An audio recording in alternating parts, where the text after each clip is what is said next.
എന്നാൽ പ്രാർത്ഥിക്കാൻ സമർപ്പിച്ച വിഷയത്തിന് ഒരു സാധ്യതയില്ലാതിരുന്നിട്ടും അതിനെ ചേർത്ത് പിടിച്ച് പ്രാർത്ഥിച്ചപ്പോൾ ചൂട് പിടിക്കാൻ തുടങ്ങിയെന്ന്, മാറ്റമുണ്ടാകാൻ തുടങ്ങിയെന്ന്, തുമ്മിയ ശേഷം എഴുന്നേറ്റുവെന്ന്, 7 പ്രാവശ്യം പ്രാർത്ഥിച്ചുവെന്ന് ഒരു നിയോഗത്തോടെ നമ്മൾ പ്രാർത്ഥിക്കാൻ തുടങ്ങിയാൽ ആ വിഷയത്തിൽ ദൈവാനുഗ്രഹം ചൂടുപിടിക്കാൻ തുടങ്ങും. ദൈവത്തിൻ്റെ ജീവൻ ചൂടുപിടിക്കാൻ തുടങ്ങും. മാറ്റത്തിൻ്റെ അടയാളങ്ങൾ അവിടെ ഉണ്ടാകും.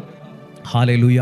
എത്ര തിരക്കായിക്കൊള്ളട്ടെ, എത്ര പ്രതിസന്ധിയിലായിക്കൊള്ളട്ടെ, എത്ര യാത്രയിലായിക്കൊള്ളട്ടെ, എത്ര സങ്കടത്തിലായിക്കൊള്ളട്ടെ, ഒന്ന് ചേർത്ത് പിടിച്ച് പ്രാർത്ഥിക്കുക. ഇതൊന്നും നടക്കാൻ പോകുന്നില്ല എന്ന് പറഞ്ഞ് അകറ്റി നിർത്തരുത്. ഇതൊന്നും ശരിയാകാൻ പോകുന്നില്ലെന്ന് പറഞ്ഞ് മാറ്റി നിർത്തല്ലേ. മാറ്റി നിർത്താൻ എളുപ്പമാ, അകറ്റി നിർത്താൻ എളുപ്പമാ, ചേർത്ത് പിടിക്കാൻ ബുദ്ധിമുട്ട്. ദൈവത്തിൻ്റെ കരം നിങ്ങളെ ചേർത്ത് പിടിക്കുന്നുണ്ട്.